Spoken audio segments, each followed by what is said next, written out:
ಈಗ ನಾನು ಅವತ್ತು ಅರ್ಧ ಮುಗ್ದಿತ್ತು. ಕ್ರಿಕೆಟ್ ಅವ್ರಿಗೆ ಒಂದು ದಿನ ಮಾತ್ರ ಮ್ಯಾಚ್ ಇತ್ತು.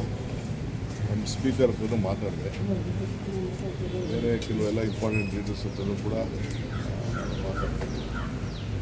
ಸೊ ಬರೀ ಫಸ್ಟ್ ಡೇ ಇವತ್ತು ಮಾಡಿ ಅಂತ ಹೇಳಿದ್ರು. ಸೊ ಈಗ ನಮ್ಮ IPL ಮ್ಯಾಚಸ್ ಏನಿದೆ ಅದಕ್ಕೆ 3 ಟಿಕೆಟ್ ಕೊಡೋಕ್ಕೆ ಅವ್ರು ಒಪ್ಕೊಂಡಿದ್ದಾರೆ. 4 ಬೇಡ 3 ಕೊಡಿ. ಬೇರೆ KC ಅವರು ಇಂಟರ್ನ್ಯಾಷನಲ್ ಮ್ಯಾಚಸ್ಗೆ ಏನು ಒಪ್ಪಂದ ಮಾಡ್ಕೊಂಡಿದ್ದಾರೆ ಹೊರಗಡೆ, ಅದಕ್ಕೆ 2 ಕೊಡೋದು, ಇನ್ನು 2 ಬೇಕಾದವರು ಪರ್ಚೇಸ್ ಮಾಡೋದು. ಅದಕ್ಕೆ ಪ್ರಯಾರಿಟಿಯಲ್ಲಿ ಅವರು ಲೆಟ್ರ್ ಕೊಟ್ಟರೆ ನಾವು ಸ್ಪೀಕರ್ ಆಫೀಸಿಂದ ಅದಕ್ಕೆ ಪರ್ಚೇಸ್ ಮಾಡೋಕ್ಕೆ ಅವ್ರಿಗೆ ಪ್ರಯಾರಿಟಿಗೆ ಪರ್ಚೇಸ್ ಮಾಡಬೇಕಾಗುತ್ತೆ. ಯಾಕೆಂದರೆ ಅವರೆಲ್ಲ ಯಾವುದೋ ಅಗ್ರಿಮೆಂಟ್ಸ್ ಎಲ್ಲ ಮಾಡ್ಕೊಂಡಿರ್ತಾರೆ. ಅದಕ್ಕೆ ಎರಡು ಇಂಟರ್ನ್ಯಾಷನಲ್ ಮ್ಯಾಚಸ್ 2 ಮಾತ್ರ ಕೊಡೋದು, 2 ಮಾಮೂಲಿ ಅವರು ಎಲ್ಲರೂ ಪರ್ಚೇಸ್ ಮಾಡಿಕೊಡುತ್ತೆ. ಅದಕ್ಕೆ ಅವರು RCB ಅವರು ಬಂದಿದ್ದರು, ಮ್ಯಾನೇಜ್ಮೆಂಟ್ ಅವರು ಬಂದಿದ್ದರು, ವೆಂಕಟೇಶ್ ಪ್ರಸಾದ್ ಬಂದಿದ್ದರು. ಎಲ್ಲರೂ ಕೂಡ ಮಾಡಿ ಇಲ್ಲಿಗೆ ಕ್ಲೋಸ್ ಮಾಡ್ತಾಯಿದ್ವಿ. ಆಮೇಲೆ ಸ್ಟೇಡಿಯಂ ಬಗ್ಗೆ ಕೂಡ ಡಿಸ್ಕಸ್ ಮಾಡಿದ್ವಿ. ಯಾವ ರೀತಿ ಸೀಟು ಜಾಸ್ತಿ ಮಾಡಬೇಕು, ಏನು ಇಲ್ಲ ಅಂತೇಳಿ ಅವರೆಲ್ಲ ಸೂಚನೆ ಕೊಟ್ಟಿದ್ದೀನಿ. ನಾನು ಬೇರೆ ಒಂದು 2-3 ಜಾಗ ಕೂಡ ನಾವು ಬೆಳಗ್ಗೆ ನಾನು ಕಾರ್ಪೊರೇಷನ್ ಕಮಿಷನರ್ನ, ನಮ್ಮ DBI ಕಮಿಷನರ್ ಎಲ್ಲ ಕರೆದು ಮಾತಾಡಿ ಒಂದು 2-3 ಜಾಗನ ಐಡೆಂಟಿಫೈ ಮಾಡ್ತೀವಿ. ಹೊಸ ಸ್ಟೇಡಿಯಂ ಎಲ್ಲಿ ಕಟ್ಟಕ್ಕೆ ಸಾಧ್ಯ ಅಂತೇಳಿ ಅದು ಯೋಚನೆ ಮಾಡ್ತಾಯಿದ್ವಿ. ಇಲ್ಲೂ ಅವರು ಸೀಟ್ನ ಜಾಸ್ತಿ ಮಾಡೋಕ್ಕೆ ಒಂದು ಆಲೋಚನೆ ಮಾಡ್ತಾಯಿದ್ದಾರೆ. ನಮಗೆ ಸರ್ಕಾರಕ್ಕೆ ಪ್ರೆಸೆಂಟ್ ಮಾಡಿ ಅಂತ ಹೇಳಿದ್ವಿ. ನಾವು ಸಪ್ರೇಟ್ ಗ್ಯಾಲರಿ ಹೆಚ್ಚು ಮಾಡೋದಾ ಸರ್, ಅಥವಾ ಸ್ಟೇಡಿಯಂ ಸ್ಥಳ ಅಂತ ಸರ್? ಸ್ಟೇಡಿಯಂ ಅಲ್ಲದೆ ಸೀಟ್ನ ಜಾಸ್ತಿ ಮಾಡೋಕ್ಕೆ, ಆಸನಗಳ ಸಂಖ್ಯೆ ಜಾಸ್ತಿ ಮಾಡೋಕ್ಕೆ ತಮಿಳ್ನಾಡಲ್ಲಿ ಬೇರೆ ಬೇರೆ ಸ್ಟೇಟ್ಗಳೆಲ್ಲ ಮಾಡಿದ್ದಾರೆ. ಒಂದೊಂದು ಪೋರ್ಷನ್ನೇ ಮಾಡ್ಕೊಂಡು ಹೋಗಿದ್ದಾರೆ. ಅನೌನ್ಸ್ಮೆಂಟ್ ಮಾಡ್ಕೊಂಡು ಹೋಗಿದ್ದಾರೆ. ಕೆಲವೆಲ್ಲ ಬಾಕ್ಸ್ಗಳೆಲ್ಲ ಜಾಸ್ತಿ ಮಾಡೋಕ್ಕೆ ಹೋಗಿದ್ದಾರೆ. ಆ ರೀತಿ ಅವ್ರದ್ದೇ ಆದಂಥ ಕೆಲವು ಸಜೆಷನ್ಸ್ ಇದೆ. ಅವರು ಎಕ್ಸ್ಪ್ರೆಷನ್ ಆಫ್ ಇಂಟ್ರೆಸ್ಟು ಕರೆದಿದ್ದಾರೆ. ಅವ್ರ ಪ್ರಪೋಸಲ್ಸ್ ಬಂದಮೇಲೆ ಸರ್ಕಾರ ಕೂತ್ಕೊಂಡು ಅವ್ರಿಗೇನು ಪರ್ಮಿಷನ್ ಕೊಡಬೇಕು ಒಳ್ಳೇದು ನೋಡಿ ಮುಂದಕ್ಕೆ ಸ್ವಲ್ಪ ಇನ್ನೊಂದು 20,000 ಎಕ್ಸ್ಟ್ರಾ ಆಯಿತು ಅಂದರೆ ಜನಕ್ಕೆ ಅನುಕೂಲ ಆಗ್ತದಲ್ಲ, ಅದೇ ಇದರಲ್ಲಿ ಏನು ಮಾಡ್ಬೋದು ಅಂತೇಳಿ ಆಲೋಚನೆ ಮಾಡ್ತೀವಿ. ನಾಳೆಯಿಂದ ಪ್ರಚಾರಕ್ಕೆ ಹೋಗ್ತಾ ಇದ್ದೀರಿ? ಹೋಗ್ಬೇಕಲ್ಲಪ್ಪ, ಇವತ್ತೇ ಹೋಗೋಣ ಅಂದಿದೆ. ಇವತ್ತು ಚೀಫ್ ಮಿನಿಸ್ಟ್ರು ಬಾಗಲಕೋಟೆ ಹೋಗಿದ್ದಾರೆ. ನಾಳೆ ದಾವಣಗೆರೆ ಹೋಗ್ತಾ ಇದ್ದೀನಿ. ನಾನು ಬುದ್ಧಿವಾರ ಅವರು ಇವತ್ತು ಮೀಟಿಂಗ್ಸ್ ಇದೆ. ಎಲೆಕ್ಷನ್ ವಿಚಾರಕ್ಕೆ ಮಧ್ಯಾಹ್ನ ಮೀಟಿಂಗ್ಸ್ ಇದೆ. ನಾಳೆ ಬಾಗಲಕೋಟೆಗೆ ಹೋಗ್ತೀನಿ. ತಿರ್ಗಾ ದಾವಣಗೆರೆ ಬಾಗಲಕೋಟೆನ ಒಂದು ಹೋಗ್ತೀನಿ. ಆಮೇಲೆ ಕೇರಳಗೆ 5-6 ಹೋಗ್ತಾ ಇದ್ದೀನಿ. ಕೇರಳಗೆ 5-6 2 4 ಕೊಟ್ಟಿದ್ದೆ. ಅದೇನೋ ಅಲ್ಲಿ ಈಸ್ಟರು ಗುಡ್ ಫ್ರೈಡೆ ಇದೆಯಂತೆ. ಅದಕ್ಕೆ ಅವ್ರು ರಿಕ್ವೆಸ್ಟ್ ಮಾಡೋದು ಬೇಡ ಅಂತ. ಸೊ ಅದಕ್ಕೆ 5-6 ಏನೋ ಕೊಟ್ಟಿದ್ದೆ.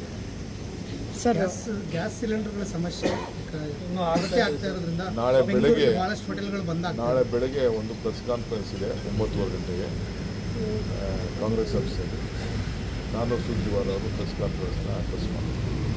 ಸರ್, ಅಸ್ಸಾಂನಲ್ಲಿ ಮಲ್ಲಿಕಾರ್ಜುನ್ ಖರ್ಗೆ ಅವರು ಫ್ರೀ ಬೀಸ್ನ ಕೊಡ್ತೀವಿ ಅಂತೇಳಿ ಅನೌನ್ಸ್ ಮಾಡಿದ್ದಾರೆ. ಕರ್ನಾಟಕದ ರೀತಿ ಅಲ್ಲೂ ವರ್ಕೌಟ್ ಆಗುತ್ತೆ ಅಂತ ಅನ್ಸುತ್ತೆ. ತಾವು ಕೂಡ ಪ್ರಚಾರಕ್ಕೆ ಹೋಗಿದ್ದೆ ಅಸ್ಸಾಮಲ್ಲಿ.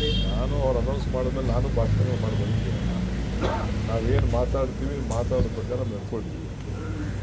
As far as Assam is concern, any country in concern, any state is concern, whatever we promise to the people of this country and the state, Congress party always delivers. ಈ ಅವ್ರ ಥರ 15 ಲಕ್ಷ ಕೊಡ್ತೀವಿ ನಿಮ್ಮ ಅಕೌಂಟಿಗೆ ಅಂತ ಹೇಳ್ಬಿಟ್ಟು ಅಚ್ಚೇ ದಿನ ತರ್ತೀವಿ ಅಂತ. ಅಚ್ಚೇ ದಿನ ಎಲ್ಲಿ ಬಂತು?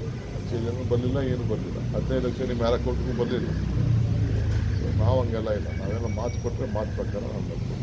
ಹಿಂದಿ ಏರಿಕೆ ವಿಚಾರದಲ್ಲಿ ಸಾಕಷ್ಟು ಗೊಂದಲಗಳು ವಿರೋಧ ಮಾಡ್ತಾ ಇದ್ದಾರೆ. ಅದೆಲ್ಲ ಆಮೇಲೆ ಮಾತಾಡೋಣ. ಸರ್, ಅಸ್ಸಾಂಗೆ ಹೋದಂಥ ಸಂದರ್ಭದಲ್ಲಿ ಅಲ್ಲಿನ ಹೆರಿಟೇಜ್ ಫುಡ್ ತಿಂದು ಭಾರಿ ಖುಷಿ ಪಟ್ಟಿದ್ದಾರೆ ಸರ್. ಹೌದು, ಅಸ್ಸಾಂ ಫುಡ್ ನನಗೆ ಎಕ್ಸ್ಪೀರಿಯನ್ಸ್ ಭಾಳ ಸತಿ ಹೋಗಿದ್ದೀನಿ. ಅಲ್ಲಿ ಲೋಕಲ್ ಫುಡ್ ತಿಂದಿಲ್ಲ ನಾನು. ಈ ಸತಿ ಬೇಕು ಅಂತ ಲೋಕಲ್ ಫುಡ್ ನೋಡೋಣ ಅಂತೇಳಿ ಒಂದು ಲೋಕಲ್ ಫುಡ್ಡೇ ತಿನ್ನಬೇಕು ಅಂತ. ಇದು ಗುಡ್ ಟೇಸ್ಟ್, ಚೆನ್ನಾಗಿದೆ. ಒಳ್ಳೆ ನಮ್ಮ ಅಸ್ಸಾಂ ಫುಡ್ಡು. ನಾನ್ ವೆಜ್ ಅಂತೂ ಭಾಳ ಚೆನ್ನಾಗಿ ಎಂಜಾಯ್ ಮಾಡಿದ್ರು. ನಾನು ಸ್ವಲ್ಪ ವೆಜಿಟೇರಿಯನು.